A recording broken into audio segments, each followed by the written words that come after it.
CSS स्वस्थ भारत द्वारा diabetes मुक्त भारत अभियान पूरे मध्य प्रदेश में चलाया जा रहा है। आइए आपके अपनों को दिलाएं डायबिटीज और ब्लड प्रेशर से मुक्ति। अधिक जानकारी के लिए संपर्क करें 9993030692 9993030957।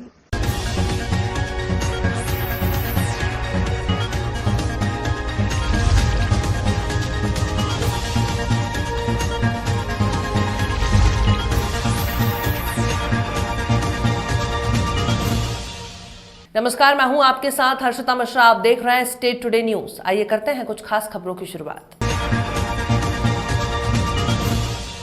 वैश्विक महामारी कोरोना के संकट ने जिस तरह से वर्तमान समय में पूरे विश्व में हाहाकार मचा रखा है, साथ ही देश में भी लगातार इसके मरीज बढ़ते ही जा रहे हैं। जहां अभी तक इसके इलाज का कोई कारगर तरीका खोजा नहीं जा सका है, लेकिन इस सब के बीच हिमाचल प्रदेश से चित्रकूट आए एक संत के द्वारा आयुर्वेदिक काढ़े के नियमित सेवन से कोरोना के संक्रमण से बचाव का दावा किया जा रहा है।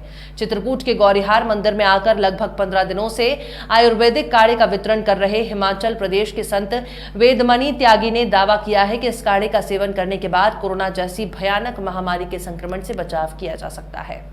मंदिर है इसका नाम, और यहाँ कोरोना की दवा दी जा रही है। बैठी जी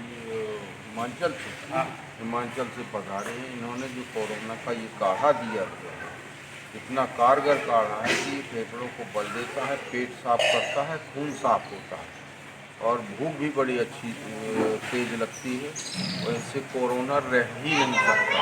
इसलिए वैद्य जी ने यहाँ 3-4 दिन से यहाँ वितरण कर रहे हैं और आज भी वितरण किया है लोगों को। महाराज जी, कितने लोगों को लगभग दवा ये वितरित की जाती है और कितना इसका कास्ट लिया जाता है? हाँ, तो इन्होंने हज़ारों लोगों को बंटन कर दिया 2-3 दिन में, और अभी बंटन करते ही चले जा रहे हैं। इसकी कीमत का तो हज़ारों रुपए की है, बड़ी महंगी दवा है ये, और ये हिमाचल से ला करके इन्होंने वितरण किया है। जिस फर्म की हो जैसा चार्ज। जन्मभूमि श्री राम तपोभूमि के प्रताप से हमारा यहाँ भगवान के चरणों में आगमन हुआ, जो हम स्वामी जी के सानिध्य में गौरहार मंदिर चित्रकूट में आकर के हमने सभी का जन सेवा के लिए आए हैं, सभी के लिए जन सेवा कर रहे हैं। इससे कोरोना का आगे किसी भी जीव को कोरोना का वायरस प्रवेश नहीं कर सकता है। ये हमारे लिए पेट के लिए और खून फेफड़ों के लिए बहुत ताकतवर दवा है, जो हम जन सेवा में उतरे हुए हैं, जो जन सेवा कर रहे हैं। नित्य हमारा कर्म है कि सभी की सेवा करना, अधिक से अधिक लोगों को फ़ायदा देना। इसमें पूर्ण रूप से लाभदायक है। इन दवाओं में नीम का पत्ती, काली मिर्च, शहद, केसर, बेमौची, कुटकी, गुरबेल, इससे हम लोग ये दवा को तैयार कराते हैं, जो सभी के लिए सानिध्य में आए हैं। महाराज जी गौरहार मंदिर में रुके हुए हैं। उनके द्वारा हम 3 दिन से लगातार दवा ले रहे हैं। हमको हमारे साथ अखिलेश शर्मा, राजेंद्र त्रिपाठी, 10-50 लोगों ने इसका सेवन किया है। इस सेवन से जितने लोगों ने किया, और सब लोगों ने बताया कि हमको आराम है। इससे पेट सफा हुआ, हमारे में स्फूर्ति आई, और थोड़ा सा जो हम लोगों को भूख बढ़ी, और अपने आप को महसूस हुआ कि इस दवा में शक्ति है, और कोरोना से भी राहत मतलब लोगों को मिलेगी। ऐसा आपने कितने दिन दवा ली है? हम तो अभी 3 दिन लिए, आज हमारा चौथा दिन है। क्या शुभ नाम है आपका? हमारा नाम है दिनेश प्रसाद द्विवेदी, वो तो छोटा नहीं। बड़ा मल्हरा नगर के वार्ड क्रमांक 7 का निवासी अनिल जैन 53 वर्षीय निकला कोरोना पॉजिटिव। ये हमारे बड़ा मल्हरा के वार्ड क्रमांक 7 में कोई कोरोना संदिग्ध पाया गया है, तो तत्काल अलर्ट हुआ और मैंने एसडीओ महोदय को फ़ोन लगाया, तो उन्होंने कहा जी, तो एसडीओपी से भी मेरी बात हुई साहू जी से। तो जैसे ही हम लोग थाने में इकट्ठे हुए, डॉक्टर साहब को भी बुलाया गया और पूरा प्रशासनिक अमला वहाँ इकट्ठा हुआ और आगे की रणनीति बनाई कि क्या करना है। तत्काल सभी प्रशासनिक अधिकारी, डॉक्टर, नगर पालिका की पूरी टीम सभी मौके पर पहुंची। वहाँ पूरे क्षेत्र को, उस वार्ड के जहाँ वो रहते हैं, उसको सैनिटाइज कराया गया, और सैनिटाइज कराने के बाद एक क्षेत्र विशेष को कंटेनमेंट किया गया। और वहाँ के लोग, चूँकि देर रात ज़्यादा थी, तो वहाँ हिदायत, जितने लोग भी जाग रहे थे, वहाँ हिदायत दी कि अभी यहाँ कोई आसपास यहाँ नहीं आएंगे लोग। और उनके परिजनों से भी फ़ोन पर जब चर्चा हुई तो उनको भी ये हिदायत दी गई कि चिंता की कोई बात नहीं है, संक्रमण है पर बहुत ज़्यादा संक्रमण नहीं है और जल्दी स्वस्थ होंगे। हम सभी ऐसी कामना करते हैं, परंतु निश्चित रूप से सुरक्षा करना हमारा दायित्व है, प्रशासन का दायित्व है। हम जनप्रतिनिधि होने के नाते हमारा भी दायित्व है कि चूँकि हमारे क्षेत्र की जनता ऐसे संक्रमण से बची रहे, और उसके लिए मैं भी व्यक्तिगत रूप से और पूरा प्रशासनिक अमला, आज दिनांक तक हमारे यहाँ कोई ऐसा संक्रमण नहीं था, परंतु ये जो सज्जन थे इनका जो हिस्ट्री मिली है वो गुड़गांव से ही हरियाणा गुड़गांव से आया था, और जो है इसका सैंपल 8 तारीख को पहले लिया गया था। उसके बाद दोबारा जो सैंपल लिया गया है वो अभी विगत तारीख को लिया था। तो वो जो है जो अभी जो पॉजिटिव आया उसका सैंपल टेस्ट हुआ है वो पॉजिटिव पाया गया। रात में ही हम लोग वार्ड नंबर 7 में उसका कंटेनमेंट एरिया भी तैयार किया और पूरी मुस्तैदी के साथ वहाँ सैनिटाइज वगैरह की तैयारी की है, और वहाँ पे अभी जो है कंटेनमेंट एरिया पे पुलिस फोर्स भी लगा दिया गया है। ऐसा जानकारी कैसे प्राप्त हुई थी? कोई सज्जन जानकारी जो है जो हम लोगों के द्वारा टीमें गठित की गई हैं वार्ड वाइज, उनमें जो है कर्मचारियों के द्वारा सूचना दी गई। इसके बाद उसका मेडिकल परीक्षण भी कराया गया। मेडिकल परीक्षण के कराने के बाद प्रथम दृष्टया ही बाहर से आने पर उसका जो है सैंपल लिया गया। ये टीम आपके यहाँ से गठित हुई थी? मध्य प्रदेश के मुख्यमंत्री शिवराज सिंह चौहान द्वारा विगत दिनों इंदौर में एक भाजपा के कार्यक्रम के दौरान कार्यकर्ताओं को संबोधन करते हुए कहा कि केंद्रीय नेतृत्व के कहने पर कांग्रेस सरकार गिराई है। यदि ज्योतिरादित्य सिंधिया और तुलसी सिलावट साथ नहीं देते तो कांग्रेस सरकार गिरना असंभव था। भाजपा से सुनियोजित तरीके से षड्यंत्र रचकर कांग्रेस की बहुमत की सरकार गिराकर लोकतंत्र की हत्या की है। भाजपा के षड्यंत्र को कांग्रेस जन जन तक पहुंचाकर भाजपा के चेहरे को बेनकाब करेंगे। विगत दिनों मुख्यमंत्री शिवराज सिंह का एक ऑडियो रिलीज हुआ है जिसमें वो कार्यकर्ताओं से कह रहे हैं कि हमें केंद्र सरकार से राज्य की सरकार गिराने का इशारा प्राप्त हुआ था। आज इस बात साबित हो गई, इस ऑडियो से इस बात सिद्ध हो गई है कि भारतीय जनता पार्टी चुनी हुई मध्य प्रदेश की जनहित सरकार को गिराने के लिए येन प्रकरण कर षड्यंत्र करके सरकार को गिराया। कमलनाथ जी की लोकप्रिय सरकार जो जनता के हित में रात दिन कार्य कर रही थी, उसको गिराने के लिए केंद्र की सरकार का जो हाथ था वो आज शिवराज सिंह के इस वीडियो से जाहिर हुआ है। आज इसी बात के विरोध को लेकर और भारतीय जनता पार्टी जो खरीद फरोख्त का खेल कर रही है उसके विरोध में आज हमने जिला कलेक्टर को यहाँ पर ज्ञापन दिया है राष्ट्रपति के नाम का, और हम ये मांग करते हैं कि इस प्रकार से षड्यंत्रपूर्वक जो आई हुई सरकार है उसको तत्काल बर्खास्त करें। सतना जिले में लंबे समय से जाली नोट बनाने वाले गिरोह को आखिरकार सतना पुलिस ने धर दबोचा है। बताया जा रहा है कि ये गिरोह 100 रुपए के नकली नोट छापकर ग्रामीण और शहरी इलाकों में भोले भाले लोगों से लेन देन कर रहे थे, जिस गिरोह का अब सतना पुलिस ने भांडा फोड़ दिया है। प्रेस वार्ता के दौरान सतना एसपी गौतम सोलंकी ने गिरोह के बारे में जानकारी साझा की। मुख्य सरगना सहित 3 लोगों को गिरफ्तार, इलेक्ट्रॉनिक सामान सहित नकली नोट बरामद किए। साथ ही फरार आरोपियों की तलाश जारी है। बताया गया है कि सतना के राजेंद्र नगर में नकली नोट छापने वाला गिरोह संचालित था, जिस गिरोह के 3 सदस्यों को पुलिस ने गिरफ्तार किया। पुलिस ने मौके पर दबिश के दौरान प्रिंटर सहित नकली नोट बनाने की सामग्री और लगभग 50,000 रुपए के नकली नोट बरामद किए हैं। का संयुक्त प्रयास है। सूचना मिली कि राजेंद्र नगर में राजेंद्र नगर में कुछ लोग नकली नोट का कारोबार कर रहे हैं। गुप्त सूचना पर हमारी टीम में कोतवाली पुलिस राजेंद्र मिश्रा, सुधांशु चतुर्वेदी और गोपाल चौबे, इन्होंने वहां पर रेड किया और इसमें वहां से लगभग 50,000 के जाली नोट छापने के लिए प्रिंटर, कलर्ड प्रिंटर और अन्य सामग्री 3 नग मोबाइल जब्त किए हैं, और जिसमें 2,000, 500, 100, 200 के नोट वहां से मौके से बरामद किए हैं। इसमें 3 आरोपियों को पुलिस ने गिरफ्तार किया है। इसका जो मुख्य सरगना है आशीष श्रीवास्तव, जो यह नोट छापने का काम करता है, और इसके अन्य साथी हैं, 2 अन्य साथी हैं इसके। अभी 2 अन्य साथी इसके फरार हैं, जिनकी तलाश की जा रही है।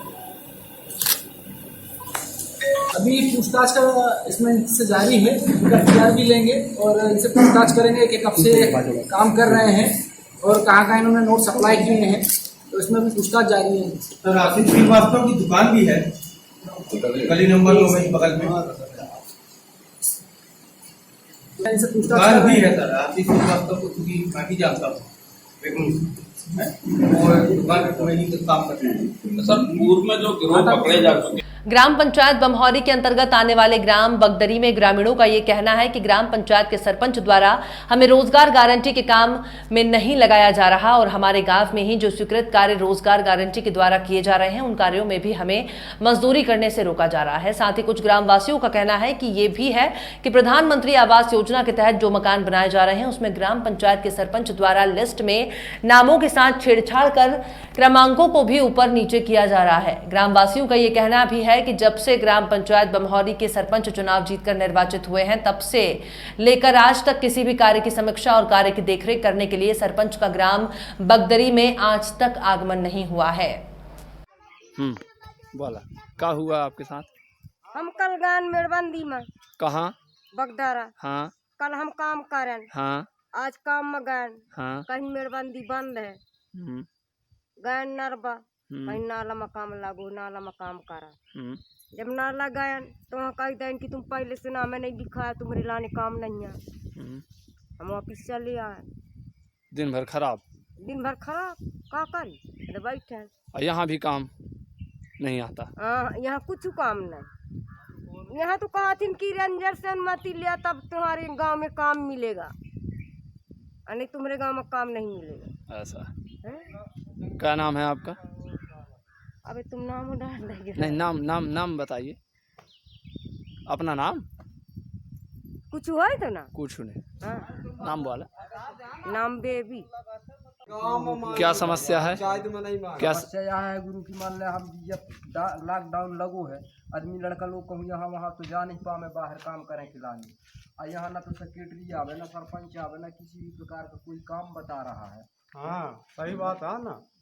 कोटा के अंतर्गत है तो मान लो हर जगह कोटा बढ़ गया, और हमारी बगदरा में कहते हैं अभी वो महीना नहीं पूजा है, ये है वो है। सरकार तो वहाँ कहते हैं खूब फ्री में दे रहा है, लेकिन यहाँ गरीब को मिल कहाँ रहा है कोई चीज। काम अगर पूछो, सरपंच यहाँ नहीं आते। काम अगर पूछो तो कहते वो वन विभाग से पहले तुम आदेश हम ले, वन विभाग से सरपंच यहाँ नहीं आता। अरे कहाँ यहाँ को हुआ नया सेक्रेटरी ना आ रहा हो, ना सरपंच आ रहा हो, ना कौन करो ना कि मतलब अधिकार से कौन सूचना दे रहा हो। पंचायत के अंतर्गत मान ले जब से पंचायती राज बात हमारे गाँव कोनो काम है नहीं भाई, कब काम भाई बतावा कुछ काम नहीं कर रहा है। इसकी को बोलो काम के लिए सेक्रेटरी को तो कहता है वो तुम वन विभाग से आदेश ले, हम ले आदेश तुम लो ना भाई, आदेश ली है, हमारा कौन अधिकार है वहाँ वन विभाग से। सरपंच के द्वारा कोई उपमंडी में किसान सीसीआई में अपनी उपज कपास की पंजीयन पर्ची के साथ उपज लेकर पहुंचा, जहां मंडी प्रशासन द्वारा पेयजल की भी व्यवस्था नहीं की गई। सीसीआई की मनमानी के चलते कपास मौसम की वजह बताकर नहीं खरीदी और इसके बाद किसानों ने मनावर बड़ौदा मार्ग पर ट्रैक्टर वाहन अड़ाकर चक्का जाम कर दिया। मार्ग के दोनों ओर वाहनों की लंबी कतारें लग गई। चक्का जाम करीब 12 बजे से दोपहर 2 बजे तक 2 घंटे चला। उपमंडी में नायब तहसीलदार हितेंद्र भावसार, सिंघाना पुलिस चौकी के प्रभारी अभिषेक जाधव पहुंचे, किसानों से चर्चा की। तीखी नोकझोंक के बाद 2 बजे चक्का जाम खुला। पिछड़ा वर्ग मोर्चा के अशोक राठौर ने मंडी सचिव से चर्चा की और पेयजल किसानों के लिए उपलब्ध हुआ। मनासा शासकीय अस्पताल से लेकर बस स्टैंड तक 56 लाख की लागत से बनने वाली डमरीकरण सड़क का काम शुरू हो गया। लंबे समय से नगर के मुख्य मार्ग का रोड पूरी तरह उबड़ खाबड़ होकर क्षतिग्रस्त हो गया था। नगर परिषद अध्यक्ष यशवंत सोनी के कार्यकाल में परिषद ने इस सड़क की स्वीकृति प्रदान की गई थी। नगर परिषद सीएमओ नीता जैन ने बताया कि सड़क बनाने वाले कॉन्ट्रैक्टर गोपाल राठौर को 56 लाख की लागत से डमरीकरण सड़क का टेंडर हुआ था, जिसको वर्षकाल छोड़कर 3 महीने में बनाकर देना है। सड़क पूरी गुणवत्ता से बनाई जाएगी। सड़क का काम शुरू होने पर व्यापारियों में खुशी है। किराना व्यापारी अनिल सोलानी ने कहा कि सड़क बनाने में सही मटेरियल डामर उपयोग किया जाए। इसके बनने से धूल मिट्टी और गड्ढों से मुक्ति मिलेगी और वाहनों में टूट फूट और आवागमन सुलभ हो सकेगा। मध्य प्रदेश सागर जिले के शाहगढ़ में लोकायुक्त की बड़ी कार्रवाई। शाहगढ़ उत्तर वन मंडल के वन रक्षक को 11,000 रुपए की रिश्वत लेते हुए गिरफ्तार किया। लोकायुक्त पुलिस सागर की ये कार्रवाई है। शिकायतकर्ता जयराम लोधी निवासी तिगोड़ा की शिकायत पर कार्रवाई करते हुए वन रक्षक दिनेश को रिश्वत लेते रंगे हाथों गिरफ्तार किया गया है। क्षेत्र में उत्तर वन मंडल के वन रक्षक को बैलगाड़ी छोड़ने और ईंट भट्टा लगाने के एवज में लोकायुक्त पुलिस सागर ने आवेदक से 11,000 रुपए की रिश्वत लेते रंगे हाथों गिरफ्तार किया। लोकायुक्त पुलिस अभिषेक वर्मा ने बताया कि आवेदक जयराम लोधी ग्राम तिगोड़ा शाहगढ़ ने लोकायुक्त कार्यालय में लिखित में शिकायत की थी कि बैलगाड़ी छोड़ने और ईंट भट्टा लगाने के एवज में आरोपी दिनेश मिश्रा वन रक्षक उत्तर वन मंडल चौकी तिगोड़ा शाहगढ़ जिला सागर द्वारा 11,000 रुपए की रिश्वत की मांग की जा रही है। लोकायुक्त पुलिस ने शिकायत की जांच पड़ताल के उपरांत शनिवार को गठित ट्रैप दल द्वारा उत्तर वन मंडल कार्यालय तिगोड़ा में वन रक्षक दिनेश को आवेदक से 11,000 रुपए की रिश्वत लेते रंगे हाथों गिरफ्तार किया है।